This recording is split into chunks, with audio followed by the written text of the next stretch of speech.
美軍的指揮中心在阿聯酋，竟然可以被伊朗的特工給發現，這個是一個秘密基地，而且裡面一看，哇，進去200人了，那麼多，所以大家就曉得說，你有情報，你有摩薩德啊，你有中情局啊，我們也有啊，我們也可以找得到你們讓人家以為你們不知道的地方。那現在到底損失了多少人？不知道，對，不講，為什麼不敢講？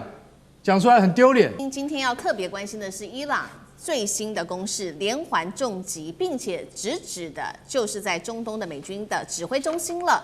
根據伊朗的說法，200位美軍全滅嗎？今天我們會一起來做關心。另外，現在伊朗也直接點名了18家美國的重要企業成為他的獵殺名單。川普急着，這個時候他喊了，他要停戰。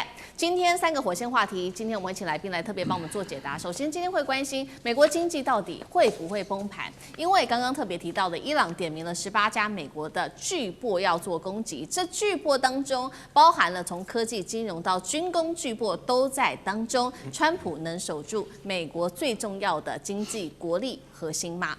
第二件事情，今天會來關心的是阿聯酋的秘密指揮中心被伊朗給炸了。現在不了解的是說，200名的美軍現在看起來生死未卜哦。那麼來自於伊朗的說法是全部滅了嗎？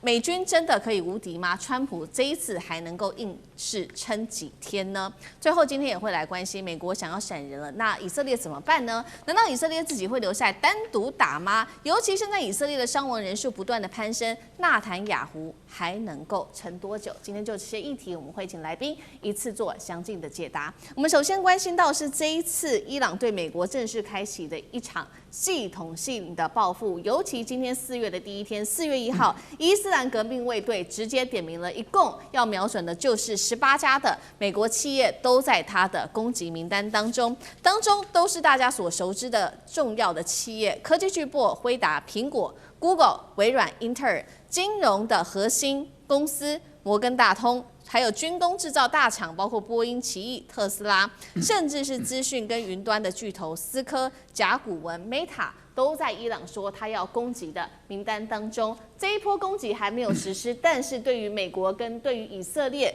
相關的重要的軍事設施跟軍事基地的攻擊已經展開了。趕快立刻來看到他們目前伊朗的報復的重拳已經造成了哪一些打擊？首先，斬首級的一個打擊是打的美軍位在阿聯酋的這個指揮中心，200名美軍生死未卜。再來，真實承諾這一場是第4次第88輪的全面打擊了，彈道飛彈直接是命中以色列的貨輪，無人機也被精準的摧毀。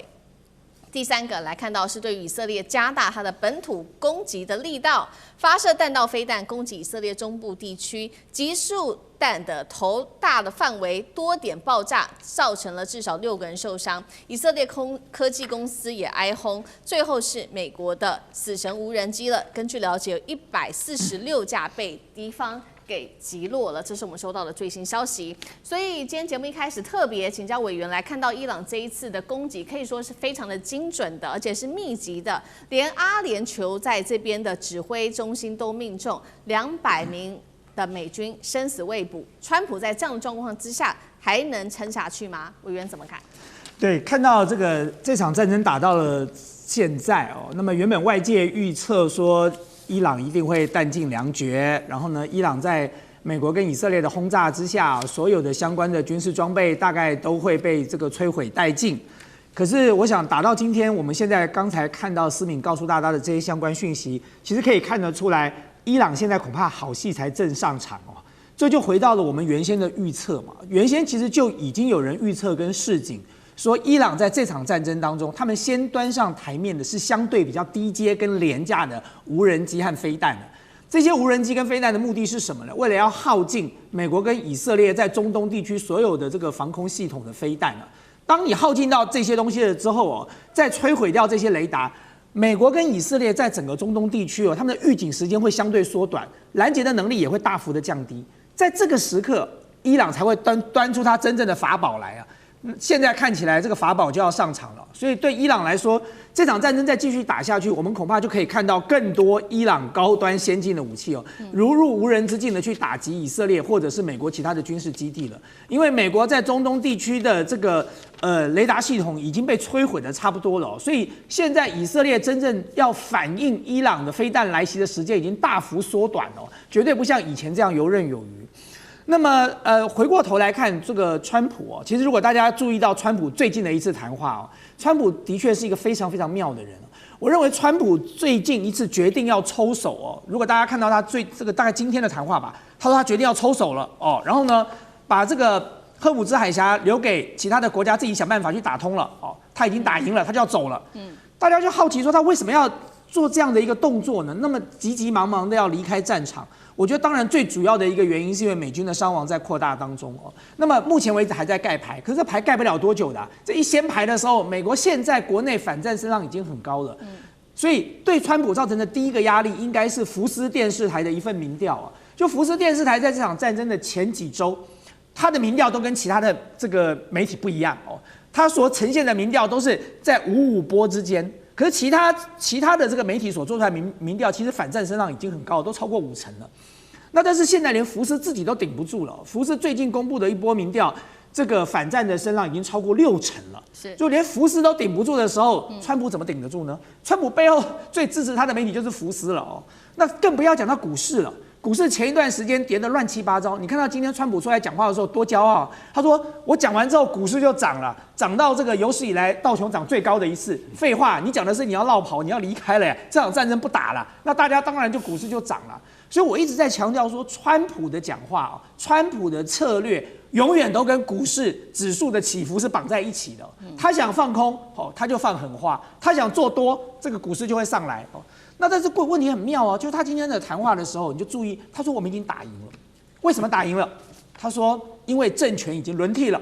他說第一代的政權呢是非常不能夠接受的，很有敵意。第二代的政權就溫和友善多了。我聽到這句話，我差點笑從椅上掉下來。第一代是哈米尼，第二代是他兒子。對，他兒子、他爸爸、他的妻子、他的小孩、他家親人都被你殺了。然後你覺得第二代会比較友善嗎？到底第二代哪裡比較友善？我們剛才看到所有的數据，伊朗現在在瘋狂的報復跟攻擊。哈米尼在沒有被斬首之前，他攻擊了誰嗎？他誰都沒攻擊。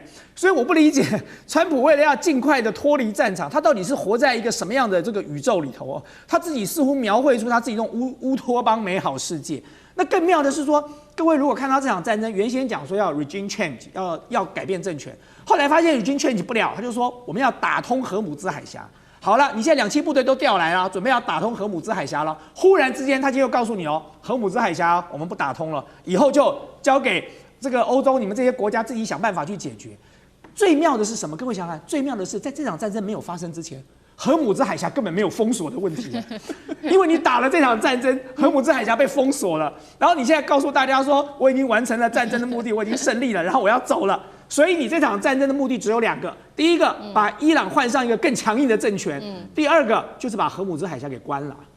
好，這個荷姆茲海峽又是同時攸關在經濟面，那另外一方面剛好伊朗他也提出來要攻擊美國的18家企業。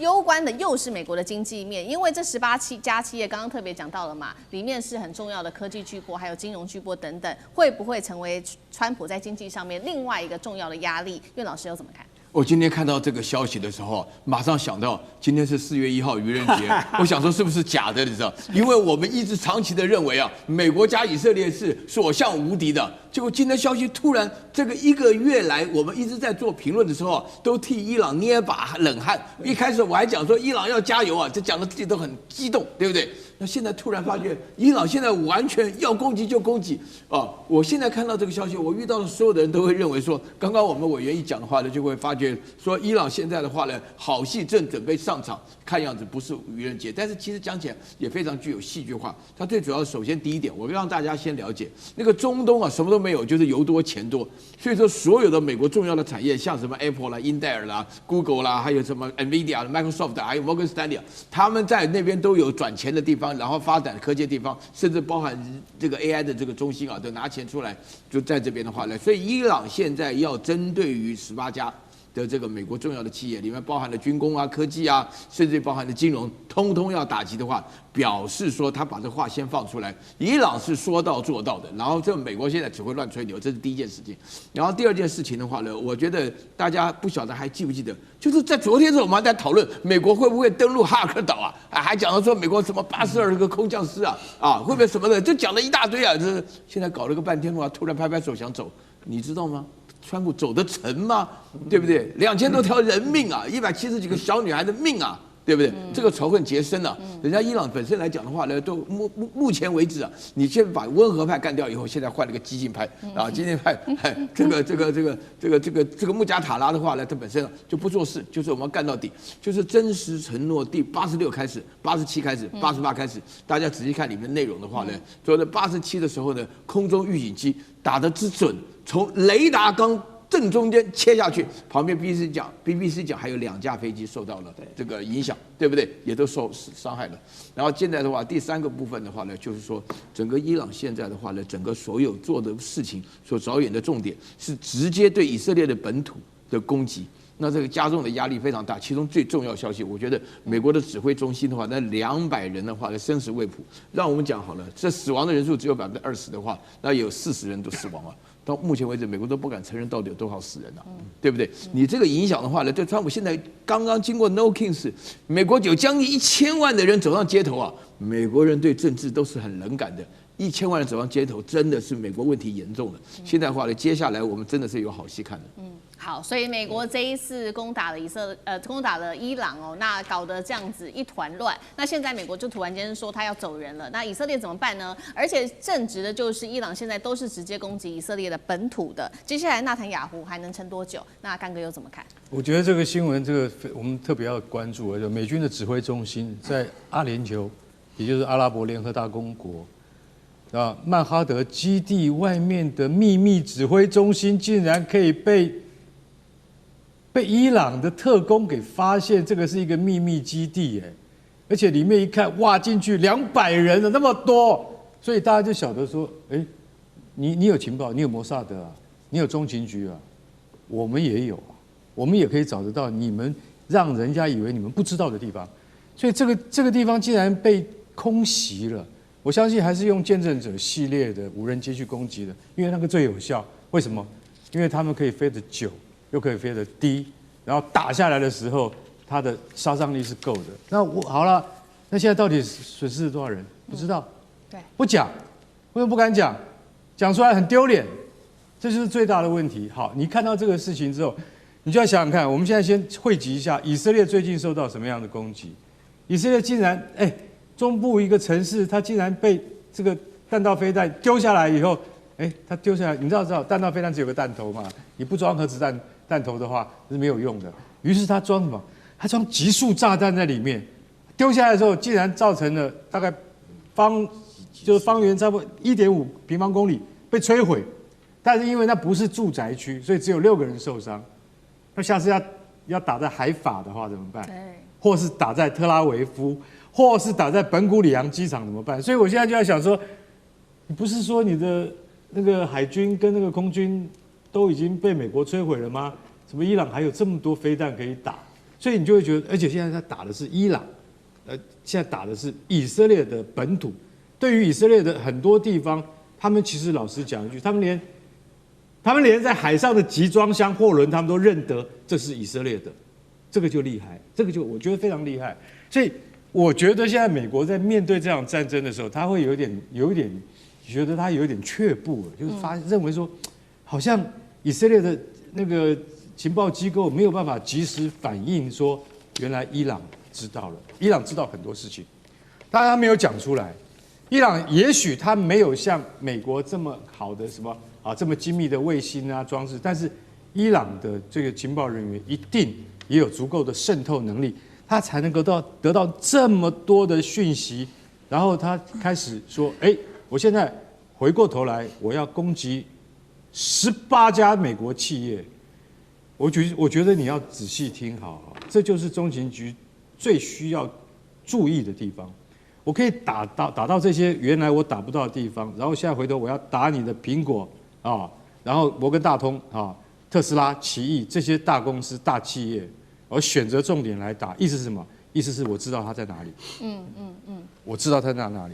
當然不是攻擊美國本土的总部，可是我可以攻擊哪裡？我可以攻擊在阿拉伯联合大公國或是卡達還有科威特的這些大公司的據點。要知道，這些大型的美國托拉斯企業在這幾個國家通通有據點。為什麼？因為在中東是最重要的金融中心聚集地。所以他如果真的打到這個地方的話，特斯拉被打一次，你看看 Google 或蘋果要是被命中的話，會有什麼下場？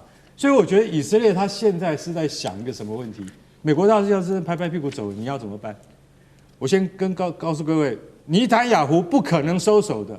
如果今天要他自己面對伊朗的話，他也要去面对，所以他必須要拖着川普，你繼續打，不要走，你要跟我一起打。可是老實講一句，川普我覺得川普的耐心只剩下2周，2周之內這一件事情要解決，說不定1個禮拜之內，4月6號之後就解決了，也不一定。可是以色列還是不會收手，他不會罷手。那到時候以色列就要自己面對伊朗的無人機跟伊朗正規的那個彈道飛彈的攻擊。我覺得這對伊朗絕對不是聰明的選擇，也不划算。对於以色列是不划算的事情。所以尼坦雅胡現在他的問題，他要跟他的國會怎麼交代，這才是他現在面臨最大的難題。好，觀眾朋友，今天在中東局勢，我們要趕快來聚焦。現在伊朗炸了荷姆茲海峽這邊之外，現在會出動亮相的2款新武器，今天會帶觀眾朋友特別來看到，包括了尼什飛彈，還有這一款是 AI 的水下無人機，全部都要上戰場嗎？接下來也會關心到是那。這個荷姆茲海峽的部分，美軍現在希望組成一個7國聯軍一起去守護荷姆茲海峽，但是盟友現在都躲着不動作，等於是美軍自己要孤軍護航嗎？川普還拿川習會來做威脅，中國、中俄是否也捲進了這一場戰爭的火藥庫？今天會一起來做關心。我們要趕快來看到最新消息，是這個伊朗革命衛隊15日發動了新一輪54輪的真實承諾4的一個行動。首度就是動用到了尼什這一款中程彈道飛彈，打擊的目標包括擊中了以色列和特拉維夫多個城市。當然，現在以色列它的這些整體裡面的死傷資訊是完全封鎖住的，所以我們現在沒有辦法真正得知。但是確定的是有擊中這幾個地點。這一款尼什飛彈因為是首度亮相，也稍微帶觀眾朋友來了解它的小檔案，包括它是固體的燃料飛彈，射程落在2000到2500公里，可以做隨時的機動發射，準備時間相當的短。那麼剛剛特別提到，就是擊中了以色列的要害。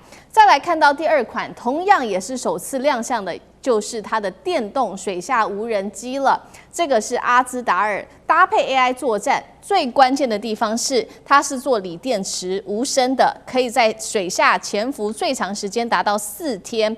作戰的範圍超過了200公里，現在被解讀會被美軍視為是他在荷姆茲海峽的一個新噩夢。這2款武器應對到了來自於伊朗的威脅，來看到美國方面也有所動作了，派出了是從這個海軍陸戰隊大約是2500名的士兵之外，還包括派出他的這個兩棲攻擊艦，這個是迪黎波里號前往中東地區。另一方面，現在呢，川普也拉攏他的盟友們，總共是6國的盟友，包括了中國、法國、日本、南韓、英國，要求他們派自己的軍艦來護航荷姆茲海峽。而目前為止，只有日本一國是稍微有回應，說這個態度是審慎來做考慮，其他國家幾乎是默不作聲，或者是說不願意加入啊。再來，川普威脅的對象還有北約國家。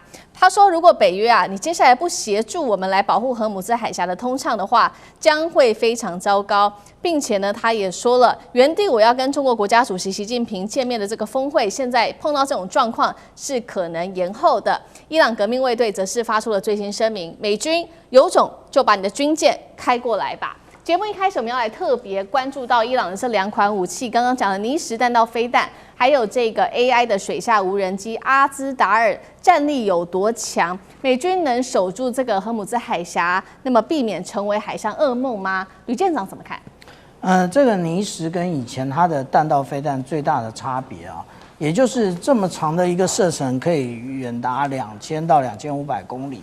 但是呢，以前的通通都是液態的這個燃料，那現在這個是固態的。固態跟液態最大的差別，也就是固態只要它完成舉升之後，它立刻可以發射。那液態的話，它要先加注燃料。那加注燃料其實是一個非常耗時的過程啊。那而且呢，它這個燃料車在移動的過程當中，其實也是非常的危險。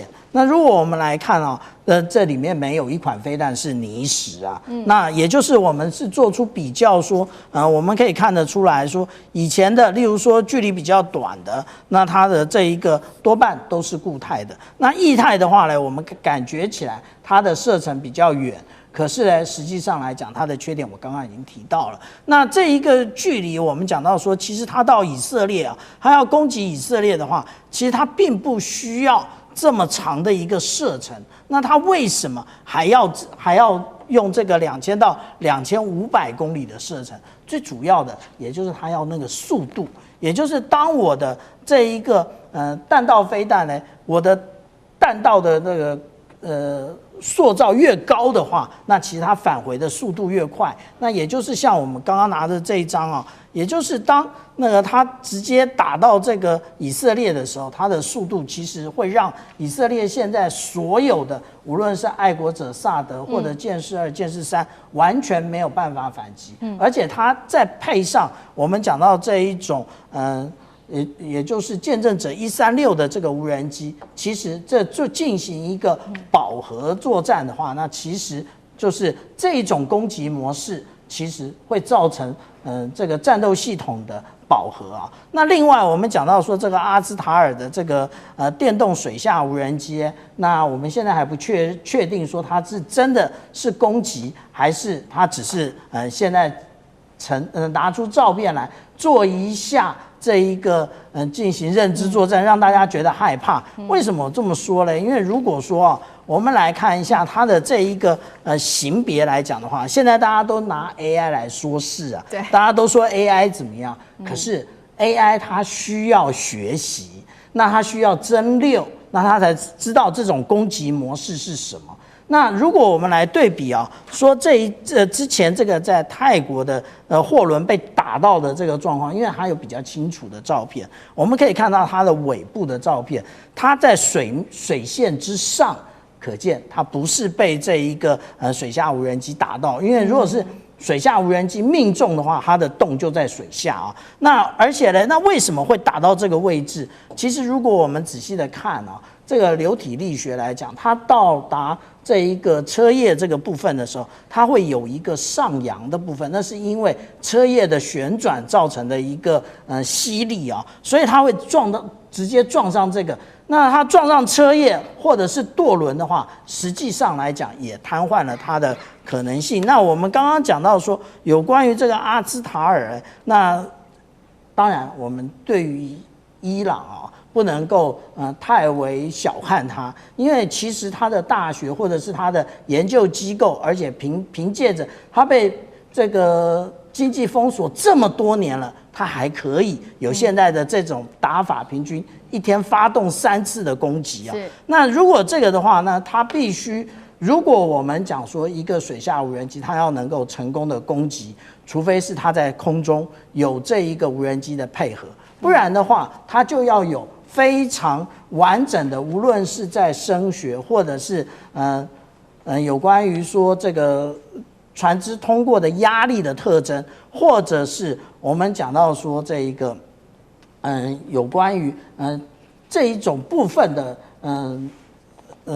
除了壓力還有磁性之外啊，我們來看這個是去年啊93閱兵的時候，解放軍所展現它的一個囊夾式的一個水雷，那我們就可以看到它在這個頭上面啊有非常多的這一個偵收的裝置。那我們如果說按照它的構型來做分類的話，我們就可以看到白色是一組，黃色是一組，紅色是一組，也就符合我剛剛講的有關於聲紋或者磁性還有壓力的部分。但是我們講到說有關於這一個霍姆茲海峽哦，那是不是能夠掌握？其實跟海流有關啊，你要放什麼水雷都跟海流有關。為什麼之前放水雷都不會跑到印度洋去？因為它這外面是有渦流的，也就是它絕對都會被擋住在這個裡面。所以任何一個沿岸國家要使用水雷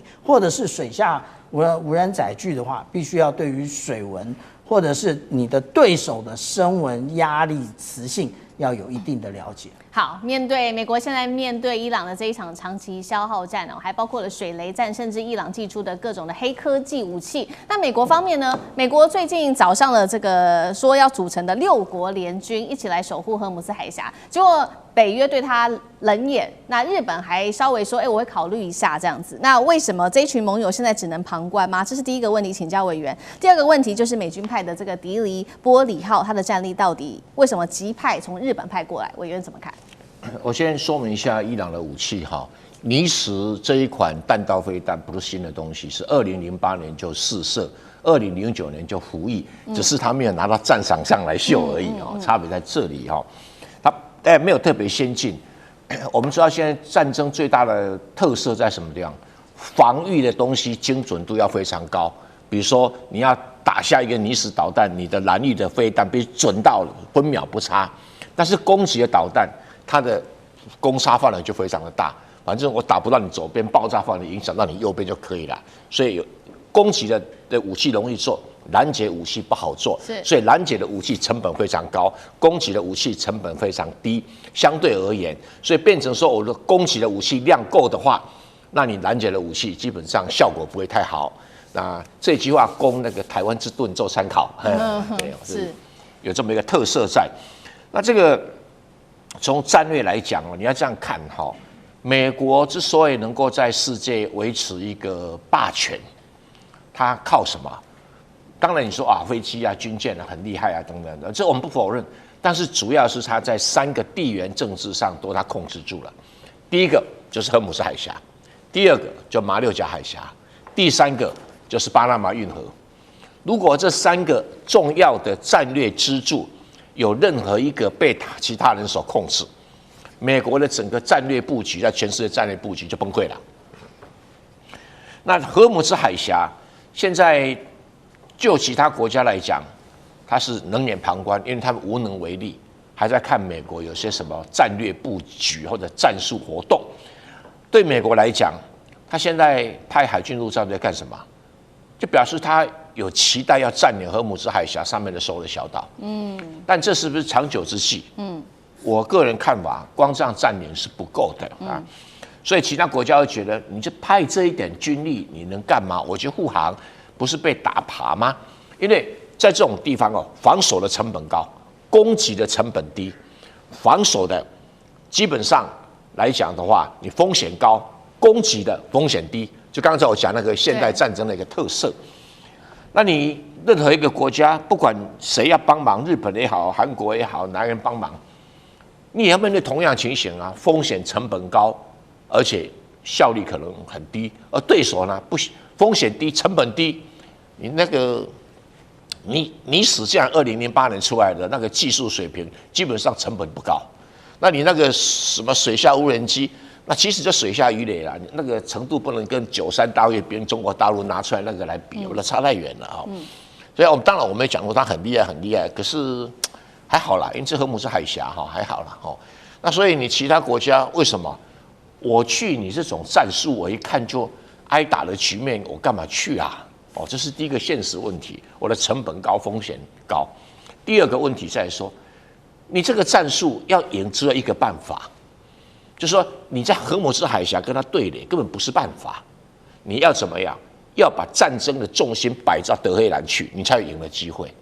這個很簡單的戰略道理，我都看得出來，其他人看不出來嘛？什麼意思？你想想看，當時南斯拉夫為什麼會妥協、讓步、投降？就是你轟炸南斯拉夫首都貝爾格萊德，轟炸幾天？78天。那你利比亞為什麼格達費會下台？利比亞的軍隊會撤出，因為你轟炸利比亞的首都迪利波里，轟炸多少？272天。因為你轟炸它的首都核心，其他的反對力量的軍事力量才能集結嘛。你今天不是啊，你今天跑到外圍跟他們的這舞文弄墨，怎麼在跳舞啊？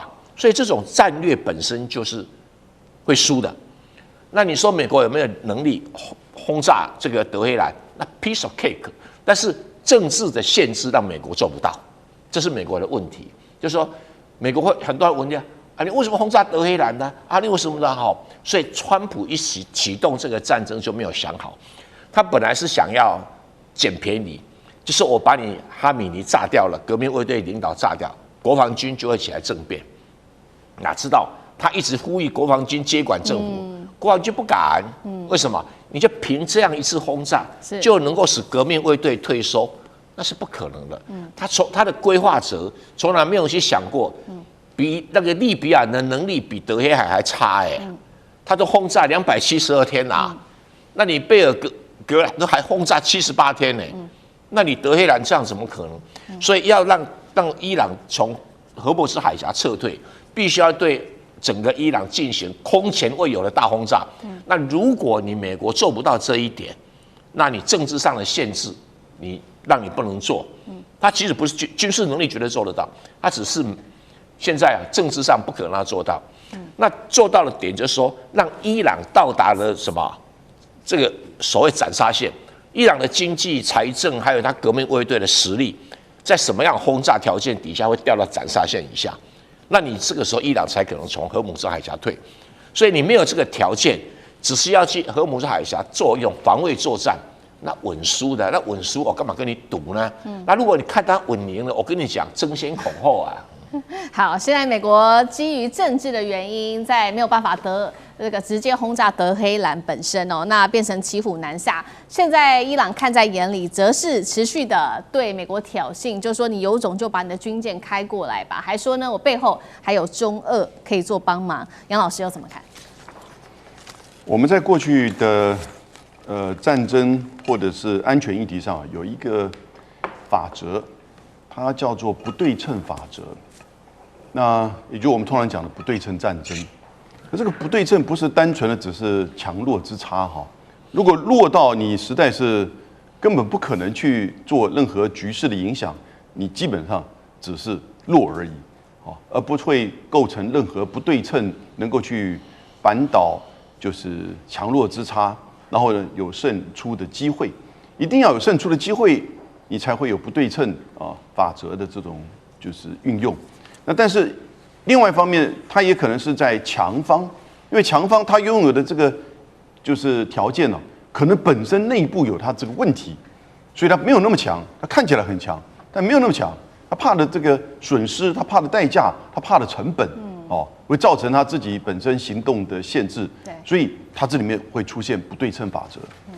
現在在伊朗跟美國的戰爭當中就有不對稱法則。第一個在地緣上。那剛才蔡委員講了，這個高山的，你要去打地面戰爭其實有它的困難。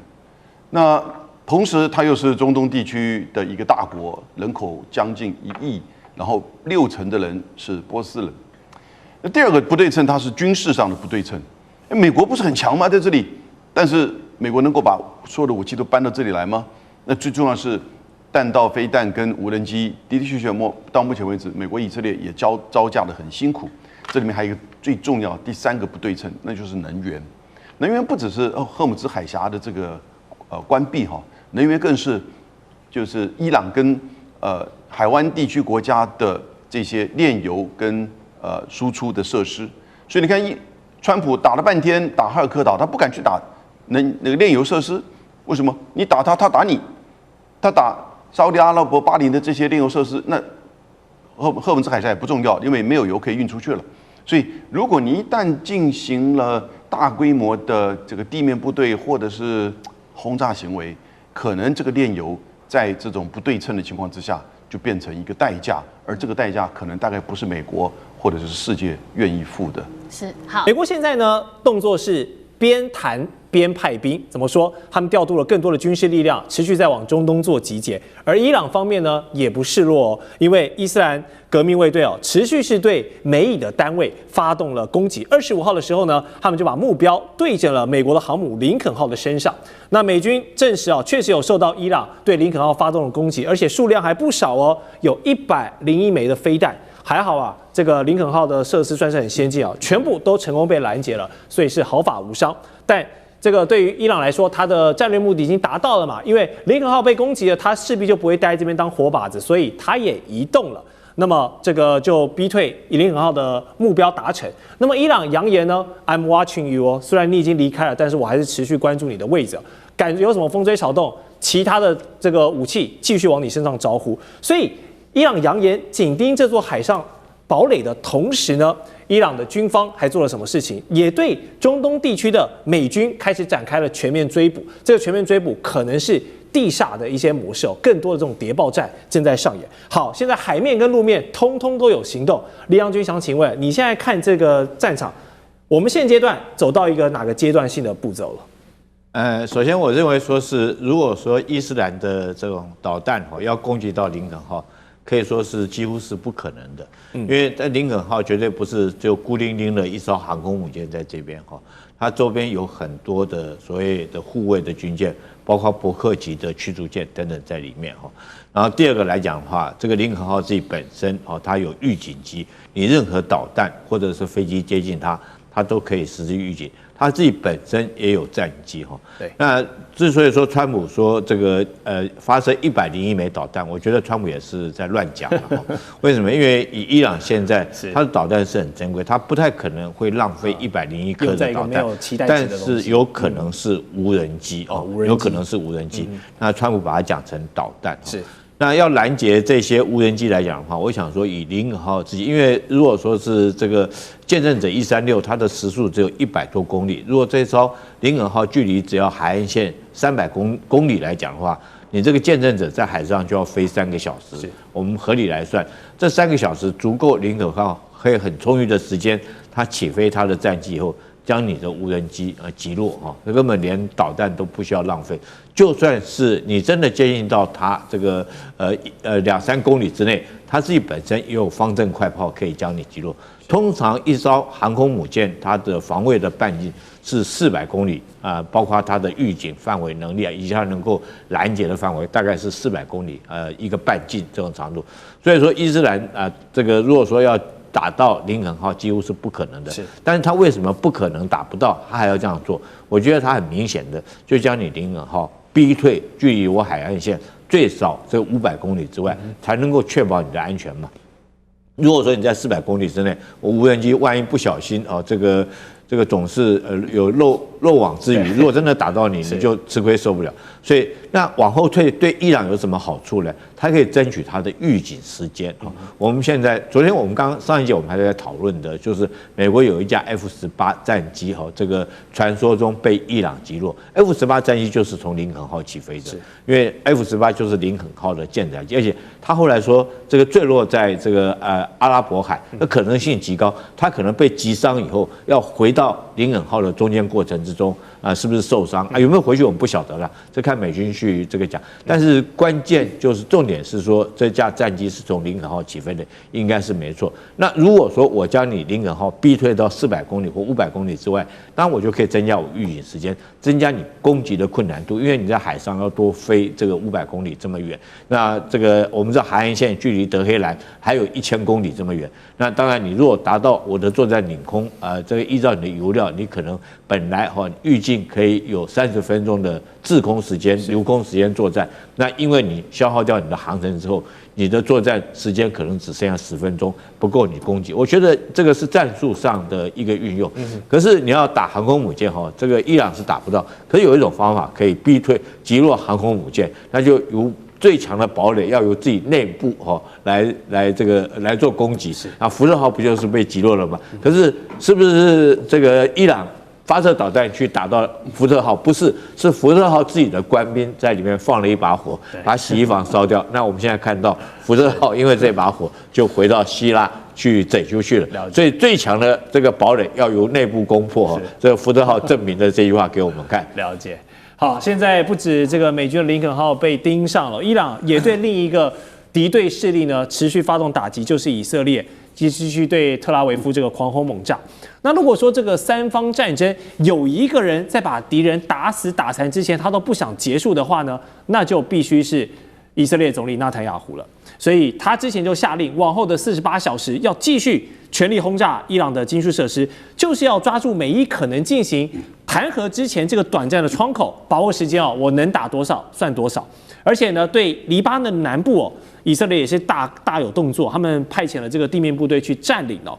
但這個舉動是讓聯合國都看不下去哦，呼籲要尊重黎巴嫩的主權，好不好？那以色列呢？好，你要當這個一戰再戰的硬漢沒有問題，但是總理大人作為這個國家領袖啊，他不帶頭表率，自己的妻小呢先送去美國，好不好？先安全。好，這不就是標準的哈？這個我徵了很多人家的兒子上戰場了，然後自己家的呢送去美國，這是把人家西北料，很標準的一個雙標。所以這邊有2個問題想請教來賓哈。首先就是以色列這個毫無收手，持續加強轟炸伊朗，甚至擴大徵兵到40萬這個後備軍人的舉動，是在盤算，如果美國要抽身了，不玩了，那我以色列也是要獨自跟你伊朗，還有你背後這個什葉派的勢力，我要繼續跟你死磕到底嗎？教授？我覺得可能不完全要朝這個角度來看哈，因為我覺得以目前以色列所面臨的處境，坦白說，對於內塔尼亞胡也好，對以色列也好，也不利。他已經被邊緣化了。本來是美以聯軍啊，就是聯合對伊朗作戰。可是您看，現在傳出來的所有的美國要跟伊朗進行談判的時候，沒有以色列的份了，是他被排除在外了。這叫做什麼？被邊緣化。那也就是說，現在對以色列來講，他越來越沒有安全感的問題是在於，如果美國跟伊朗他談好了呢，那我以色列怎麼辦？是。那因為伊朗現在已經提出5個條件了。這5個條件裡面有一個條件，賠償坦白說好解決了，因為按照美國過去的案例來說的話，他賠償可以叫日本人付錢，因為以往就是日本人就是付錢嘛，還有可以叫沙特阿拉伯、阿聯酋等相關的國家付錢，美國人是不會付的，可是他叫可以相關國家來付，所以我覺得這個賠償這個問題不大。是。可是它比較大的問題是在哪裡？是因為伊朗這一次的要求是連敵對的國家全部都要停止戰火。那敵對的國家就包括以色列對於黎巴嫩真主黨南部，也就是黎巴嫩南部的攻擊，以及包括對於也門胡塞組織或者是對於哈馬斯的攻擊哦。這個可以廣義解釋。沒錯。但是更具體的來說，就是對真主黨的攻擊已經列入談判的條件內。可是你看，跟以色列有關的談判，以色列沒辦法參加。這個對於以色列來說的話，他已經沒有安全感，而且很明顯的，美國特朗普完全沒有意願，也沒有意思要內塔尼亞胡來跟他來談判。換言之，也就是說，這個如果真的是有談判，目前來講是沒有談判了，目前來講就是傳話而已。哦，那川普也好，本人也好，或者是他的發言人，把傳話上綱到說這就是談判。坦白說，這個在嚴格談判的定義上來講是行不通的。是談判，我們可以分為直接談判跟間接談判。可以，直接談判就是我跟你直接談嘛。那這就是我們兩個在一個物理空間的相同的情況下，我們兩個就直接進入談判了。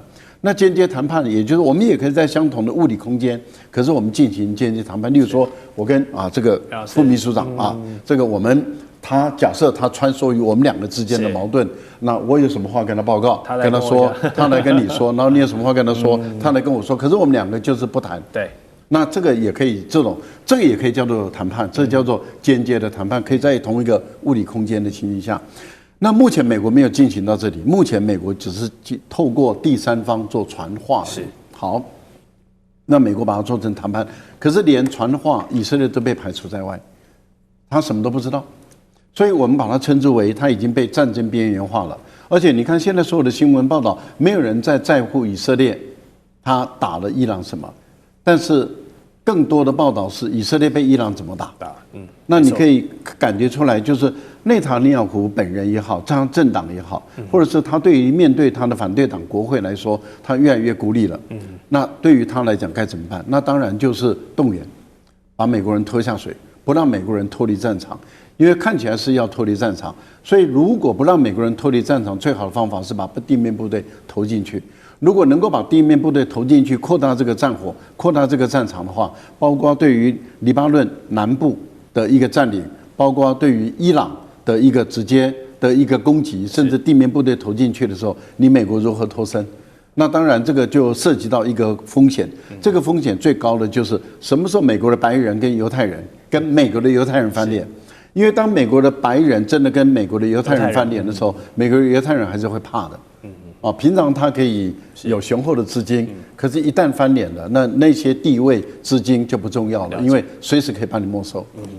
好，我們第二個問題要請教楊老師哦。其實之前台灣也討論過非常多次，就是一旦當國家領袖或是其家屬擁有我們所謂的雙重國籍的時候，然後一旦遇到危機時刻呢，我自己先落跑這樣的討論。現在納坦雅胡的妻兒送去了美國比較安全，但是在以色列內部就引起了一些輿論的炸鍋。那你覺得這件事情有道理嗎？內塔尼亞胡2個兒子，一個女兒。這一次的問題是他的二兒子叫阿夫納。不過阿夫納這個情況是比較特殊，因為2年前2024年的時候以色列跟就是也受到伊朗的轟炸的時候，他的兒子其實要結婚，叫阿夫納，結果後來就婚禮延後。婚禮延後到什麼時候呢？到2月底的時候，今年的2月底，所以他等於是今年又再一次的延后。是那當然他的結婚對象應該是美國人。所以整個婚禮延後的2次，他自己都覺得對不起他的兒子跟他的太太。所以，然後我就沒有再看到相關的新聞，是不是因為他這一次要去準備婚禮？那準備婚禮是不是表示戰爭要結束嗎？我們也不知道。人家在打仗，你在結婚，還是說是因為戰爭可能都要這個擴大徵兵了，所以叫他趕快走？不會，因為他其實年齡也不小，之前也當過兵差不多10年之前的時候當過兵，所以。我卻不是很清楚，說他們為什麼這個時候要離開，是不是跟那個婚禮有關啊？那但是內塔尼亞胡，美國很早之前就說，這個戰爭是一個人的戰爭，就內塔尼亞胡的戰爭。對。但他把川普捲進去的時候，去年捲進去，今年更整個擴大變成一種戰爭。那可是呢，現在川普要去跟內塔尼亞胡切割，顯然伊朗也要去分化美國跟以色列。所以內塔尼亞胡這幾天呢，就擴大對於真主黨跟伊朗的轟炸攻擊，因為他怕美國可能會達成一個很快的這個協議。可是他擴大徵兵，他也擔心馬上戰爭如果結束，被美國要求要結束的時候，他怎麼回應？對，他因此要把這個情勢弄得更僵。那如果被迫就是停戰的話，那接下來10月7號的這個選舉。他本來就已經不看好了，經過這一次的戰爭，而且以色列我剛剛提到死亡18人，受傷5200人的情況之下，其實城市的重建會很多的怨恨的，所以對他的選舉也會不利。因此，他是不是要把這個戰爭再擴大？那我們現在最擔心的是，他會不會直接就等於是針對伊朗的能源設施或者是島嶼進行攻擊，然後使得伊朗被迫要擴大反擊，而使得戰爭就完全沒有回頭的路，而談判當然也變成這個機會不大。那這個是內塔尼亞胡現在可能大家會擔心他的作為。是，好，等一下回來我們繼續跟3位專家來專業的分析哦。伊朗這邊平價好用的不對稱作戰是如何一點一滴消磨掉美軍的耐性，還有他們昂貴的防禦武器了？而這一套戰爭經濟學呢，究竟誰玩得比較溜？